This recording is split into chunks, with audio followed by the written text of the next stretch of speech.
Todos en la ciudad de Bogotá fuimos testigos de la visita de nuestros hermanos indígenas, porque bueno, si tú solamente eres de Europa y no tienes familia en Latinoamérica, no desciendes de Latinoamérica, todos, la mayoría de nosotros, quizás el 100% de todos nosotros, tenemos algo de indígenas, es decir, nosotros somos mestizos, porque así fue como se dio la historia, etcétera, etcétera. Nuestros hermanos indígenas del Cauca nos estuvieron visitando en Bogotá, precisamente reivindicando y solicitando algunas de sus necesidades, algunas de sus prioridades, lo que necesitan ellos como comunidad, ¿cierto que sí? O ellos tienen muchas necesidades y bueno, cada uno tiene sus razones para protestar, etcétera, etcétera. Y nosotros no vamos a entrar si sí o si no, si era justo, era injusto la protesta de ellos o su visita. Lo que más nos preocupa a nosotros como cristianos, queridos amigos y amigas, lo que más nos preocupa es el ambiente espiritual que se cernió sobre Bogotá durante la visita de ellos. Son súper bienvenidos, pero había un ambiente espiritual tan enrarecido y era tremendo ver cómo los líderes políticos de la ciudad eran rezados allá y metidos en los humos de sus sahumerios, de sus hechizos, de sus procesos, de sus ritos, etcétera, etcétera. Y ese ambiente espiritual, quiero decirles a todos ustedes, es un ambiente que poco a poco el enemigo va usando y se va permeando en medio de la ciudad, por medio de la ciudad, y la gente va recibiendo esos mensajes y el enemigo está actuando detrás de todo lo que está sucediendo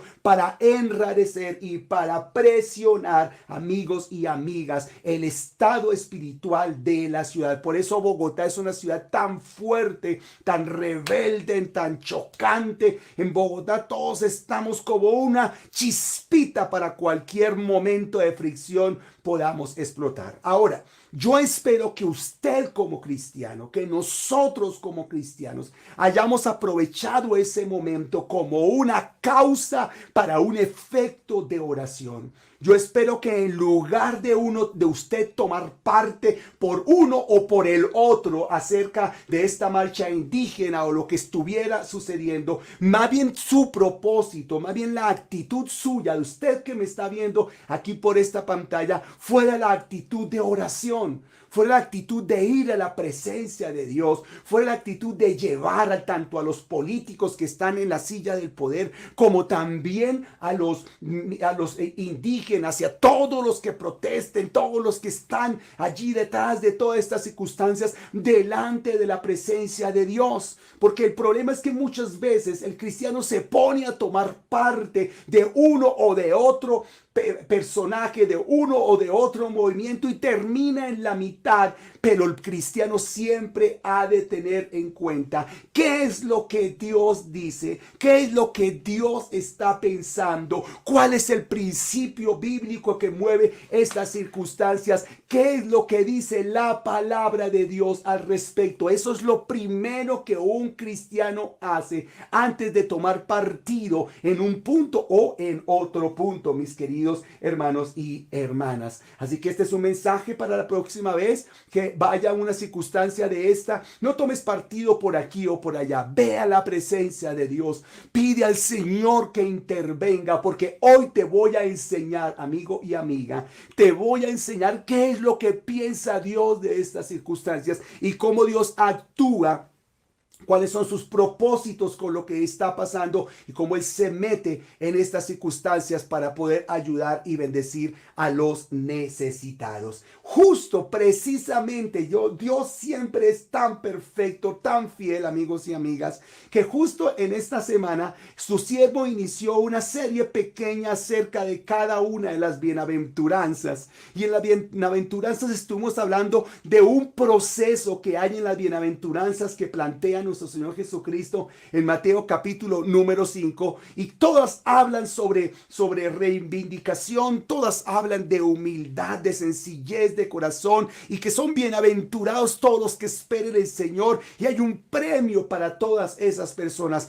Pero hay una bienaventuranza de estas que se compromete con la necesidad del hombre, con la necesidad de la sociedad, con la necesidad del oprimido, y es la que está en el versículo número 6 de Mateo 5, que dice: bienaventurados los que tienen hambre y sed de justicia, porque ellos serán saciados. Bienaventurados los que tienen hambre y sed de justicia, porque serán saciados. Ahora, como siempre, nuestro Señor Jesucristo, hermanos y hermanas, toma algo de la vida natural para colocarlo en presente y para darnos una gran enseñanza. Qué tremendo es tener hambre, ¿cierto que sí? Nos hemos preocupado durante toda la cuarentena que nuestra alacena esté llena. Oramos que Dios nos ayude, oramos que Dios nos bendiga, que Dios nos guarde, hermanos queridos. Gracias a Dios vamos a las tiendas y están abarrotadas. Hay alimento, hay verduras, hay granos, hay leche, hay carne. El comercio no ha dejado de moverse. Bendito sea el nombre del Señor, mis hermanos. Pero ¿qué tal donde hay hambre? ¿Cierto? Cuando hay hambre, el cuerpo comienza a moverse por allí, el estómago comienza a pedir ser saciado. ¿Y qué decir cuando hay sed? Anhelamos un vaso frío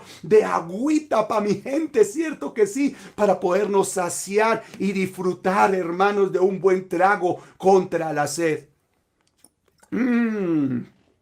Qué delicia poder saciar la sed cuando tenemos esa sed que lo quema a uno, hermanos, allí por dentro. Y esa necesidad física, nuestro Señor Jesucristo la toma, mi hermano, como algo para aplicar a un área de la sociedad que está candente, que está muy viva en este momento, y es la necesidad social, la injusticia social. El Señor está diciendo: los que tienen hambre y sed, ya hablamos de eso, pero de justicia. La gente está pidiendo justicia social. La gente está necesitando justicia social. La gente quiere, anhela que haya justicia.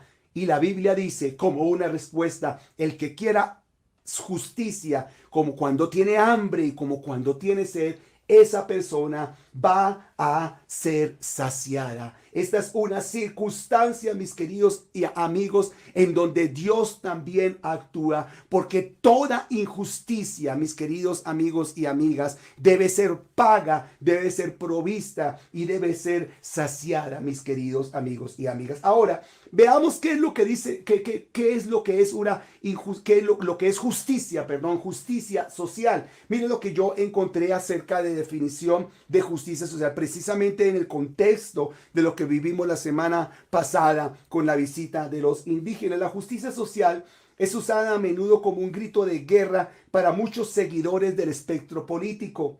La justicia social es también un concepto que algunos usan para describir el movimiento dirigido hacia un mundo socialmente justo.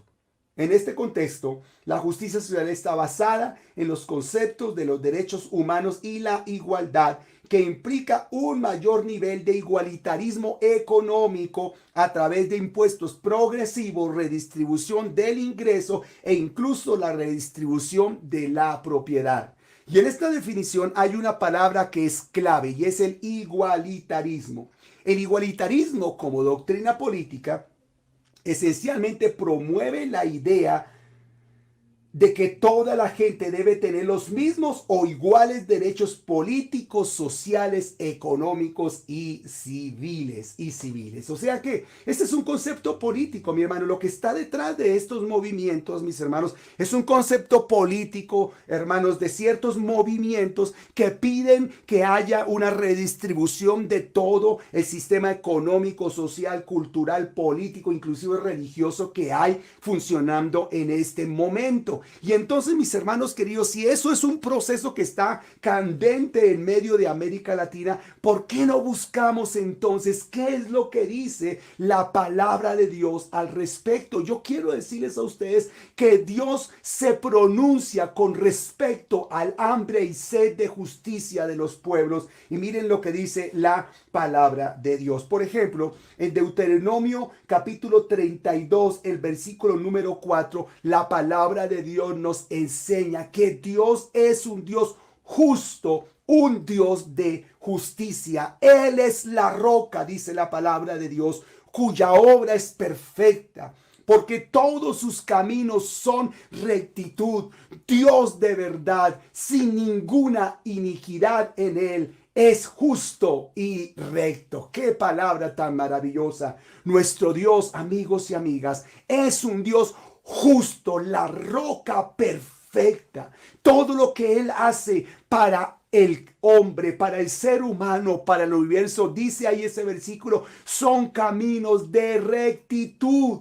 Es un Dios de verdad y dice clara y enfáticamente, Dios es justo y recto. Ese es el Dios que nosotros los cristianos adoramos. Adoramos a un Dios justo y adoramos a un Dios recto. Eso nos indica entonces que si Dios es así, Él quiere que esa imagen de Él, que esa identidad de Él se presente hacia los seres humanos. Y por eso escogí 3 versículos bíblicos justo en Deuteronomio que nos hablan acerca de la preocupación de Dios precisamente por los necesitados. Mira lo que dice la palabra de Dios, por ejemplo, en Deuteronomio 10:8, que hace 10:18, que hace justicia al huérfano y a la viuda, que ama también al extranjero, dándole pan y vestido. Mira esto, Dios, la palabra de Dios, con respecto a la necesidad de los oprimidos, dice que Dios hace justicia al huérfano, a la viuda, al extranjero, les provee de alimento y de vestido. Dios mismo interviene en ese tema. Mira que la palabra del Señor ya lo está diciendo. En el versículo 17 de Deuteronomio 24 vuelve a hablar de los mismos tipos de personas y dice lo siguiente, ya hablándonos a nosotros. Tú no torcerás el derecho del extranjero ni del huérfano, ni tomarás en prenda la ropa de la viuda. Ya nos está hablando a nosotros como pueblo, que nosotros como pueblo, como personas, como seres humanos, jugamos un papel fundamental y nunca hemos de torcer el derecho al necesitado. En este caso da ejemplos acerca del huérfano, acerca de la viuda y acerca del extranjero. Es decir, mi actitud como ser humano es nunca quitarle los derechos de los que están en opresión, en necesidad. Y hay un último versículo de aquí de Deuteronomio, versículo 27, 18, que dice lo siguiente, maldito, esta ya es una sentencia de Dios, el que pervirtiere el derecho del extranjero, del huérfano y de la viuda, y dirá todo el pueblo, amén. Dios manda una sentencia de muerte prácticamente contra toda persona que abuse contra el extranjero, contra la viuda o contra el huérfano. Así que simplemente en 3 versículos nos damos cuenta que Dios no es ajeno a la necesidad de los indígenas de Colombia, de las negritudes de la Colombia, de los segregados de Colombia, de los huérfanos de Colombia, de los desplazados de Colombia, de los que están, hermanos, siendo perseguidos por los que sean que están siendo perseguidos. Dios no es ajeno y Dios nos llama precisamente a que nosotros tomemos parte en la restitución de los derechos de estas personas. Entonces ya hablamos acerca de cuál es la actitud de Dios, un Dios recto, maravilloso y poderoso, pero también nos llama la atención a nosotros. Cuidado con el necesitado, cuidado con ellos, hay que cuidarlos, hay que protegerlos, hay que darles lo que necesitan. Ese es el llamado de Dios. Ahora, mis amados hermanos, en el contexto cristiano, en el contexto de la palabra de Dios, en el contexto de nosotros que tenemos a Cristo en el corazón, hermanos queridos, el tema de la justicia social, escuchen bien, es más individual que político. es más individual que comunitario. La palabra de Dios continuamente está llamando al cristiano a que él mismo inicie procesos, a que él mismo se una para bendecir, ayudar y guardar a los más necesitados. De hecho, ese principio queda claramente establecido en Mateo capítulo 22, el versículo 39, en el gran mandamiento de Dios. El segundo mandamiento dice: amarás a tu prójimo como a ti mismo. Es decir, para el cristiano, queridos amigos y amigas, nosotros individualmente somos los que tenemos que iniciar todos los actos necesarios para ayudar a los necesitados. Por eso es que nosotros estamos interesados en que todo Colombia conozca a Cristo. Con eso, cada uno conociendo a Cristo va a bendecir a la persona que esté ahí a su lado. No te pongas a poner las esperanzas de que todo va a cambiar en un gobierno. Este gobierno no pudo cambiar nada. El próximo tampoco va a poderlo cambiar, amigo y amiga. ¿Por qué no empiezas tú? ¿Por qué no sales de tu comodidad? ¿Por qué no sales de tu cúpula segura y vas y bendices, guardas y vas a los necesitados? Dejemos de esperar que el otro haga y empieza tú haciendo. Somos buenos para criticar que el gobierno tiene que hacer algo, que debe haber un cambio porque ese gobierno sí va a hacer esto y aquello, que es que el gobierno no actúa, que es que el gobierno esto. Mira, deja de hacerlo. Empieza tú, amigo y amiga, y vas a ver cómo Colombia verdaderamente va a progresar. Ahora, mis amigos y amigas, yo aquí también encuentro una tensión entre nuestra esperanza en lo que deben hacer los seres humanos, en lo que debe hacer el Estado, en lo que deben de hacer las entidades, la alcaldía, los concejales, todas las entidades que atienden a todas estas personas, y también, mis amados hermanos, lo que Dios está dispuesto a hacer a través de nosotros. Por ejemplo, en ese sentido humano, mis hermanos, se ve al gobierno como un papel de salvador, como se los venía diciendo hasta este momento. Esperamos que se tracen leyes sociales, esperamos que haya más gobernabilidad, esperamos que se encuentren a todos los que son malos y los metan a la cárcel, que se acabe la corrupción, que se encuentren todo ese tipo de circunstancias que están dañando nuestra nación, amigos y amigas. Pero en el gobierno de Dios, en el gobierno de nuestro Salvador, mis amigos y amigas, Jesucristo es enviado a la tierra para traer reconciliación entre los hombres, mis hermanos. Y en su regreso Jesús restaurará todas las cosas y a los unos con los otros, amigos y amigas, y ejecutará su justicia perfecta. Aleluya al nombre del Señor. De hecho, es tan maravilloso el gobierno de Jesús, es tan maravilloso el gobierno de Dios, que dice la palabra del Señor que cuando estamos con Él, Él nos da la posibilidad, Él nos da el poder de hacer riquezas, porque cuando hay economía, cuando hay recursos, cuando una familia sencilla de extranjeros, de colombianitos, estén donde estén, tienen comida en la mesa, entonces allí hay seguridad, entonces allí hay progreso, entonces allí hay más posibilidades de seguir adelante. Por eso nosotros como cristianos, ahí es donde se conecta todo. Se conecta, mis amados hermanos, en donde nosotros tenemos que enseñar la palabra. Tenemos que predicar la palabra, tenemos que ayudar a la gente en sus necesidades, mis hermanos, por medio de la enseñanza de la palabra.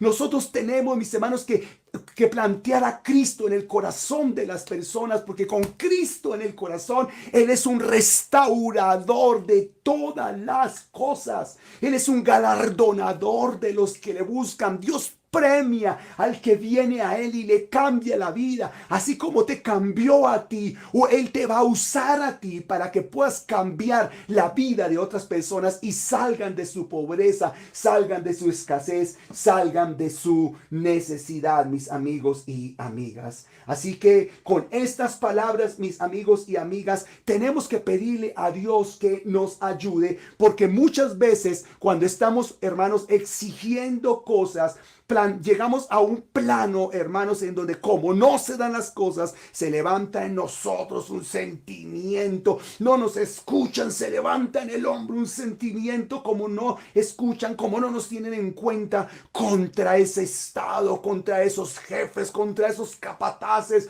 contra esos líderes, contra esas autoridades que no escuchan. Y entonces nace la rebeldía. Y ustedes saben, amigos y amigas, que la rebeldía es uno de los grandes pecados de la palabra de Dios. Ustedes saben, y lo hablamos hace 8 días, hace 15 días en nuestro servicio, que el momento en donde Coré y todos los principales del pueblo se levantaron contra Moisés. Eso está en Números capítulo 16 del 1 al 9, y vemos una rebeldía tremenda, los grandes principales del pueblo contra Moisés. Pero dice la palabra de Dios, y se acuerdan que yo se los enseñé, Moisés, en lugar de mandar que cayeran tridentes y rayos y centellas y consumiera a estos rebeldes, dice la Biblia, enseñándonos a nosotros, que simplemente escuchó sus objeciones, bajó la cabeza y se dirigió al Señor. El tema no está en que ellos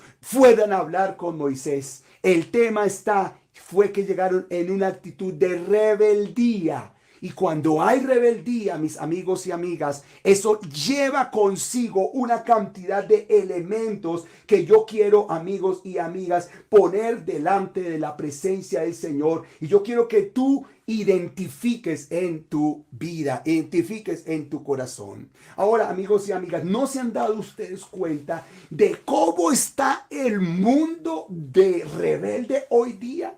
Hay protestas absolutamente para todo. Protestan las madres, protestan los desempleados, protestan los de izquierda, protestan los estudiantes, protestan los indígenas, protestan los de derecha, protestan los de la independencia, protestan los de proaborto, los de contraaborto. Todo el mundo está protestando. Hoy en día, mis hermanos, hay un desafío clarísimo contra la autoridad. Y yo, como tu pastor, te llamo la atención que nosotros tenemos que cuidar nuestra actitud contra la autoridad. La palabra del Señor nos habla del respeto y el sometimiento a la autoridad. Y dentro de ese proceso yo sé lo que tengo que hacer. Por ejemplo, si mi hermano tiene necesidad, yo soy el que voy a ayudar a mi hermano, amigo y amiga. Eso es lo que tenemos que hacer, querida iglesia. Todo el mundo hoy en día está protestando, y yo no tengo en este momento la justificación para decir que esta protesta está buena, que esta protesta está mala, mis queridos hermanos, porque al fin y al cabo la persona que protesta seguramente lo está haciendo por algo que considera justo para ella. Mi punto, mis amigos y amigas, está en el tema de la rebeldía. Y es que pareciera ser, mis hermanos, que entre injusticia y rebeldía, lo justo podría llegar a convertirse en lo absurdo. Y yo quiero pedirte, mi hermano, que tú pienses en esta palabra. Cuidado con que una solicitud de justicia pueda convertirse en tu vida en una actitud de rebeldía, y podrías caer en lo absurdo. Que Dios nos ayude y nos bendiga. Y es que, mis amigos y amigas, la rebeldía no va con el cristiano. Nosotros no promovemos actos de rebeldía, porque sabemos que la rebeldía está contra está contra toda acción y contra toda indicación de la palabra de Dios. Por supuesto, yo les enseñé a ustedes, vean mis servicios, lo que su pastor les enseña, que sí podemos nosotros protestar, que sí el pueblo debe ser escuchado. Eso dice, eso muestra la palabra de Dios. A ver, no me saquen de contexto. Sí, señores, tenemos que ser escuchados, mis queridos amigos y amigas, pero cuidado con caer en el tema de la rebeldía, porque la esencia de la rebeldía tiene que ver con el engaño, tiene que ver con la mentira, y eso es precisamente lo que le pasó, mis amigos y amigas, a Saúl. Recuerdan ustedes que Saúl fue escogido como el primer rey de Israel. Y en el capítulo número 15 estaban esperando una grande batalla, mis amigos y amigas, contra los amalecitas. Y ya Saúl estaba en todo su poder y en todo su esplendor. Y no había empezado la guerra y el pueblo empezó a moverse. El pueblo empezó a pedirle guerra a Saúl. Y Saúl no esperó la instrucción del simple y manso profeta Samuel, que estaba en otro lugar. Samuel le dijo: espérate que yo llegue y ahí empieza la guerra, no vayas a hacer algo. Pero Saúl no escuchó las palabras de Samuel, mis amigos y amigas, y él cometió el error de salirse de la autoridad de Dios, de la autoridad que estaba sobre él, que lo había nombrado como profeta, como rey, y ahí tuvo las consecuencias. Primero que todo, mis hermanos, yo quiero decirles a ustedes: Dios no acepta una obediencia parcial de parte nuestra. Dios, mis queridos hermanos, espera de ti y de mí una obediencia estricta y completa. Mira lo que dice la palabra, lo que aprendemos de la palabra del Señor. Sin embargo, Saúl escogió su propia voluntad, y cuando Samuel estaba pidiendo un reconocimiento de lo que había pasado, Saúl estimó que no había sido tanto, no era para tanto el reclamo de Samuel. Ahí dice en unos primeros versículos de Primera Samuel capítulo 15, que Saúl le decía a Samuel: pero Samuel, no, simplemente el pueblo fue allá, tomamos a los amalecitas, tomamos al rey de Amalek y todo, y simplemente el pueblo, después de ganar la batalla, tomó botín, no fue para nada más, era lo que íbamos a hacer, hermanos queridos. Pero ahí es donde estaba el problema. Que Dios no quiere, hermano y hermana, que nosotros actuemos en nuestros propios pensamientos, porque Él es nuestro Dios, y como hijos de Dios, tú y yo estamos en la obligación, en el deber de buscar su perfecta voluntad para nuestras vidas. Noten ustedes, mis hermanos queridos, entonces, que con esa actitud de rebeldía de Saúl se reveló su verdadera naturaleza. En el versículo 24 dice lo siguiente: entonces Saúl dijo a Samuel: yo he pecado, pues he quebrantado el mandamiento de Jehová y tus palabras, porque temía al pueblo y consentía la voz de ellos. Perdona ahora mi pecado. Mira, mi hermano y mi hermana, yo quiero aquí que tú tomes un buen momento para que pienses en lo que yo te voy a decir en este momento. Puede, hermano y hermana, reunirse el 90% del pueblo para pedir por una petición, por una necesidad. Puede ser la mayoría del pueblo. Socialmente hay un título que dice Vox Dei, Vox Populi, Vox Dei, ¿cierto que sí? Vox de Dios, voz del pueblo. Ahora, queridos amigos y amigas, yo quiero decirles a ustedes: esa es una afirmación filosófica que no va alineada a lo que aprendemos en la palabra de Dios. En la palabra de Dios aprendemos justo que muchas veces todo un pueblo puede tomar una decisión, pero tomar una decisión equivocada. Y yo te voy a dar 2 o 3 ejemplos.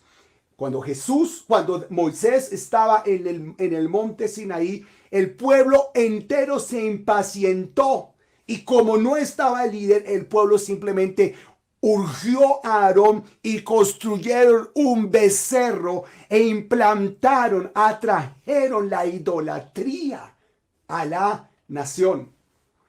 En este caso, en el caso de Saúl, Saúl se impacientó y él mismo lo dice: porque temía al pueblo y consentí a la voz de ellos. Y miren a dónde llevó esta desobediencia a una persona, al rey de Israel. Lo llevó al fracaso, y en este capítulo 15 fue desechado definitivamente por Dios. Siguió reinando, pero solo, absolutamente solo, sin Dios. Y te quiero dar un tercer ejemplo.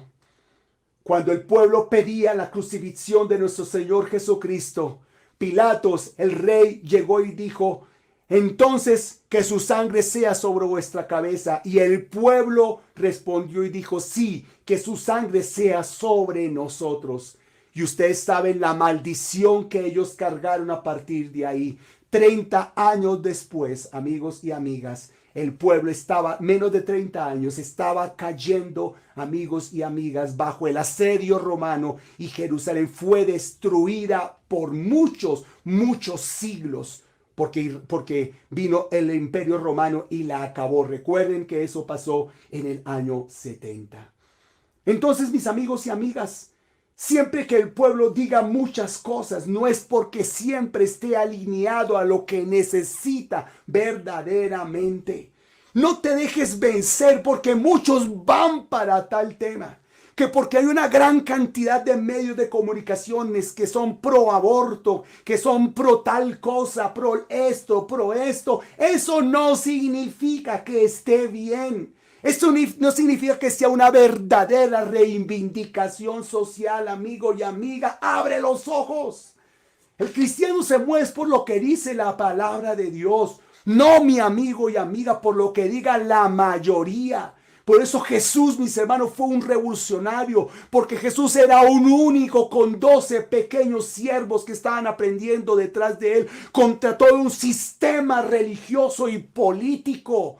Jesús era un revolucionario que con principios movió las esencias de la sociedad, y allá es a donde tú tienes que apuntar. ¿Qué es lo que dice Dios? Pregúntate primero antes que decirle sí a las mayorías, porque ahí es donde se equivoca el pueblo y es donde se destruye una ciudad. Yo quiero decirles a ustedes que hay unos espíritus que rodean todo lo que sea rebeldía, todo lo que sea rebeldía. Y ahí en el capítulo 15 de 1 Samuel, versículos 22 y 23, dice la palabra de Dios que como pecado de hechicería es la rebelión e idolatría el quebrantar la palabra de Dios. Yo quiero volverlo a leer. 1 Samuel 15, 23, porque la rebelión es pecado de hechicería e idolatría el quebrantar la palabra de Dios. A ver si está escrito ahí. Ahí lo dice la palabra de Dios, mi hermano querido. Cuando hay rebeldía, eso es hechicería, eso es brujería. Y Dios condena todo acto de brujería. Voy a hablarte de dos espíritus que están detrás de la rebeldía. Sofonías 3, 1 y 2 dice: ay de la ciudad rebelde y contaminada y opresora. No escuchó la voz ni recibió la corrección. No confió en Jehová ni se acercó a su Dios. Mira esta palabra tan tremenda, mi amigo y mi amiga. Hay ciudades enteras que se unen para decirle: no, no te necesito, Dios.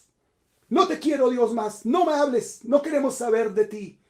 Cuando la acción de Dios, cuando Dios siempre a través de los siglos ha sido salvar la ciudad, salvar la familia, salvar los niños, salvar las mujeres, salvar a los hombres.